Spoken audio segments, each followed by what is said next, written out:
L'Alpe d'Huez s'engage dans la transition écologique du territoire. Les parties prenantes de la station de Loison viennent de signer la charte Flocon Vert avec l'association Mountain Riders. Plusieurs milliers de personnes ont défilé samedi à Grenoble pour défendre les droits des femmes et des minorités de genre.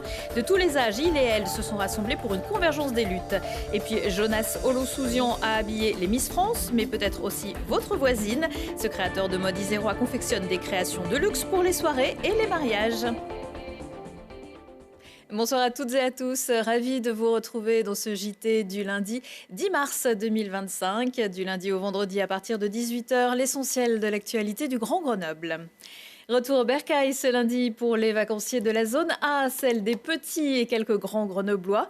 Certains parmi vous auront peut-être profité des joies des sports d'hiver et même passé quelques étoiles dans une station labellisée Flocon Vert, comme en Isère Champs-Rousses, un flocon, ou Lens en Vercors, 2 flocons, et peut-être bientôt pour l'Alpe d'Huez qui s'engage pour rejoindre le plus vite possible la famille de la trentaine de stations déjà labellisées. Pour la première fois de son histoire, l'Alpe d'Huez s'engage auprès du label Flocon Vert. Elle rejoint ainsi les 32 autres stations françaises dans cette démarche.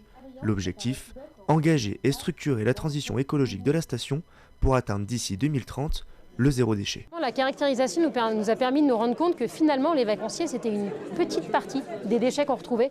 Et il y en avait donc énormément qui viennent donc du BTP, énormément qui viennent des restes des domaines skiables, de tapis, de jalons, et qui vont en fait se transformer petit à petit en microplastiques. La station n'a toutefois pas attendu la signature de cette charte pour débuter sa transition écologique.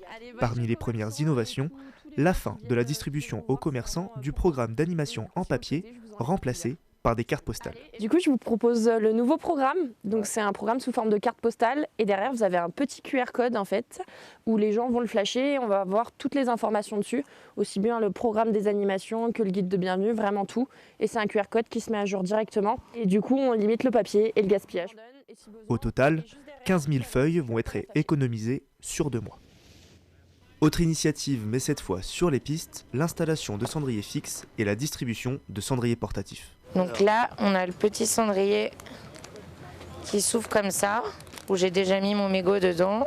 Cette initiative a pour but de réduire de 50% le nombre de mégots retrouvés lors du nettoyage de l'intersaison au mois de mai. Toujours sur les pistes, mais de nuit, les dameuses œuvrent dans l'ombre pour remettre à neuf les pistes de ski utilisées dans la journée. Depuis 2 ans, ces dameuses consomment de l'HVO, une huile végétale à base de graisse animale ou d'huile usagée. Cette huile nous permet de nous faire descendre au niveau des dameuses 90% des gaz à effet de serre et 65% des particules fines aussi. La ville souhaite à son tour modifier l'ensemble de son parc avec du carburant HVO. Pour obtenir son premier flocon vert, l'Alpe d'Huez doit poursuivre cette série d'initiatives pour répondre aux 20 critères du label.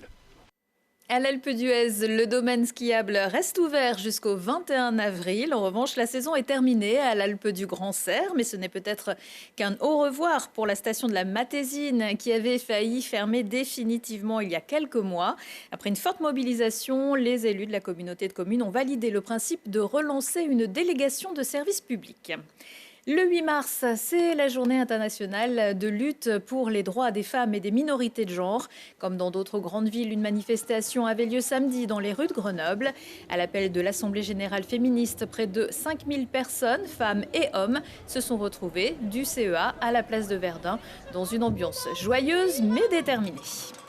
On est très contente de voir que de plus en plus, le 8 mars, on est nombreuses dans la rue, nombreuses et nombreux. Parce que ce n'est pas qu'une question de femmes, non. Parce que si on veut gagner, je veux dire, quand on dit le partage des tâches, donc il faut que les deux s'y mettent. Mais bon, il faut être ensemble. C'est important d'avoir une convergence des luttes. Parce que finalement, il y a beaucoup de choses, beaucoup de luttes justement, de tout ce que tu disais. Il y a une base semblable à beaucoup de luttes. Et que justement, je pense que c'est important de se soutenir les uns les unes les autres dans tout ça. Parce qu'en fait, l'égalité, c'est un peu les principes de base pour une société qui marche. Et le problème, c'est que ce principe-là, il est pas là, quoi. Personne vraiment le respecte. Et puis, il y a beau avoir des évolutions, elles sont beaucoup trop lentes. Et je trouve que c'est vachement motivant en fait, de voir tous ces gens qui sont là, qui soutiennent ces droits-là. Et de pouvoir en parler tous ensemble. Et je trouve que ça redonne un peu foi en l'humanité. Je pense qu'on n'est pas assez en colère. J'aimerais bien qu'on soit un peu plus en colère, qu'on aille un peu plus sur les routes et moins sur les trottoirs. Je pense qu'une manifestation, si elle ne dérange pas, ça ne sert à rien. Je pense qu'il ne faut pas être discipliné pendant une manifestation. C'est pas comme ça qu'on gagne des droits. Faut s'imposer aujourd'hui.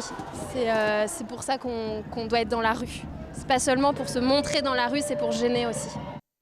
Et pour poursuivre la discussion, l'Université Grenoble-Alpes organise à partir de mardi jusqu'au 4 avril la 5e édition du mois de l'égalité avec une trentaine d'événements gratuits sur les campus de Grenoble et Valence.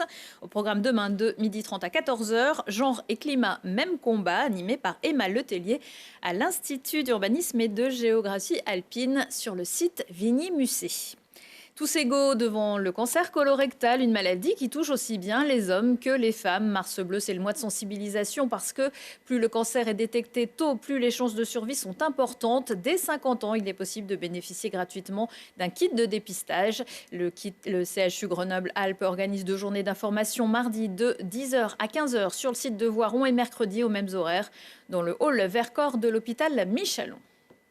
Le drame avait provoqué un choc immense dans la commune de Châteauvillain, dans le Nord-Isère. Un garçon de 17 ans comparaîtra à partir de mardi et pour 3 jours devant le tribunal pour enfants de Bourgoin-Jallieu. Le 27 novembre 2023, l'adolescent avait tué ses parents, puis son chien de plusieurs coups de carabine avant de mettre le feu à leur maison et de prendre la fuite à bord de la Citroën familiale et de l'abandonner accidenté.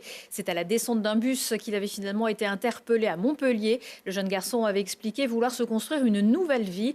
Âgé de 15 ans au moment des faits, il peut bénéficier de l'excuse de minorité qui divise par 2 la peine maximale encourue de 20 ans. Paris, capitale de la mode, accueille jusqu'à mardi la Fashion Week, mais l'Isère est aussi un territoire où se construit la mode. En marge des soirées lyonnaises, il existe une épopée du textile du côté de Vienne, où les usines ont fait prospérer le territoire. Certains s'inscrivent encore dans cette tradition, comme Jonas Olussouzian, un jeune créateur spécialisé dans les belles robes d'un jour ou d'une vie. Maxime Sonnen. Des fils qui s'entremêlent pour sceller l'union de 2 destins mêlés. Sous les doigts magiques de Jonas Olussouzian, les rêves de mariage deviennent tangibles et se concrétisent de fil en aiguille en robes resplendissantes. Qu'est-ce qui m'attire Je pense que c'est vraiment l'envie de pouvoir créer, de pouvoir accompagner mes clientes dans le choix de leur matière, de pouvoir les conseiller sur la forme, sur leur morphologie, la colorimétrie. C'est vrai que quand on crée, c'est vraiment un package et il y a plein de choses à prendre en compte. C'est pas juste on décide de créer comme ça. C'est en fait, il y a tout un travail en amont de tout ça, de la création d'une robe. Jonas est à peine trentenaire, mais il a déjà le palmarès d'un artiste chevronné d'envergure nationale. Depuis maintenant 10 ans, il crée des robes de mariage et de soirée pour des femmes venant de la France entière. Une success story à l'Iséroise qui s'est bâtie depuis son petit atelier près de Vienne. Et bien qu'il vit à présent dans le sud, il tient toujours à exploiter son talent là où sa créativité est née. Dans le département, on a beaucoup de fournisseurs. Donc c'est vrai que, et puis j'ai toujours été attiré par ce côté un petit peu made in France, puisque j'ai travaillé chez des grands noms de la robe de mariée. Donc oui, pour moi, c'était hyper important de mettre tout ça en avant. Pour avoir la chance de briller pour la soirée d'une vie, il faut compter au moins 2 000 € et 1 an pour la fabrication de la robe. Un délai nécessaire pour combler au mieux les désirs de ses clientes. En contact permanent, Jonas donne du sens à leurs indications et grâce à chaque retouche, réduit l'espace entre la réalité du tissu brut et le rêve d'un mariage mémorable. Un talent qui a reçu la plus belle des reconnaissances lorsqu'il a habillé les candidates des Miss France en 2023 et 2024. J'avais celle-ci qui avait été portée par Indira Ampio. C'était Miss France 2023, si je ne dis pas de bêtises. Robe entièrement brodée de cristaux en dentelle de Calais. Et on avait fait en sorte que la robe soit retravaillée de façon à ce qu'elle ressemble à la couronne. C'est une robe qui est inestimable et il y a beaucoup d'heures de travail dessus. Mais pour vous donner une fourchette, entre 5 et 7 000 €. Jonas ne se limite pas qu'à ses clientes. Pour exercer sa créativité et entretenir sa popularité grandissante, il continue d'habiller des mannequins et de participer à des défilés pour le plaisir des yeux de tous, notamment en Isère. Et chaque année, Jonas Olussouzian organise un défilé à Saint-Maurice-l'Exil pour présenter ses créations. Le prochain, ce sera mi-octobre. On enfile un survêt pour le Sport Express juste après ce JT. Lucille Dailly reviendra sur la préparation physique des brûleurs de loups, qualifiés haut la main pour les demi-finales de Ligue Magnus. Elles débutent vendredi à Pôle Sud, mais on ne connaît pas encore leurs adversaires. La tête et les jambes, c'est la semaine du cerveau en ce moment à Grenoble, grâce au programme concocté par des neuroscientifiques. Tenez-vous prêts jusqu'à samedi à déconnecter. En 2 mots, avec par exemple mardi en début de soirée, un quiz dans ton bar au Minimistan à Grenoble pour mettre votre cerveau à la sauce burger en compagnie de doctorants. C'est de 19h à 21h et c'est gratuit. Les danseurs de la compagnie 47-49 de François Vérune sont de retour mardi soir au Grand Angle dans Paradoxal, le 3e volet de la trilogie Humain trop humain.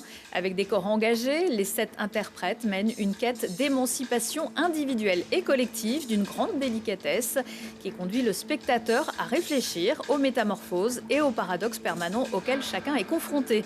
Une suspension entre terre et ciel. Attention création à la MC2 Grenoble, le metteur en scène Stanislas Nordet a choisi la capitale des Alpes pour monter son nouveau spectacle. Sa version de l'Hôtel du Libre-Échange de Georges Feydeau à découvrir à partir de demain et jusqu'à vendredi, où l'on suit les pérégrinations de 2 couples d'amis pris dans une spirale adultère délirante. Un plateau ambitieux, 14 comédiens, un décor à transformation et une trentaine de costumes. Un temps d'échange autour des décors de l'Hôtel du Libre-Échange est également proposé jeudi à 18h30. Retour de l'actu dans 1 heure et en replay sur telegrenoble.net. À suivre la météo avec l'arrivée de la pluie mardi. On se quitte en musique avec Choubiao Quartet de la Trans-Mongol Express.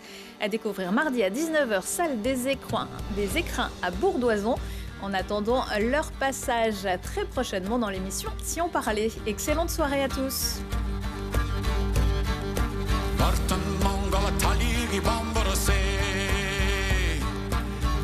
Salme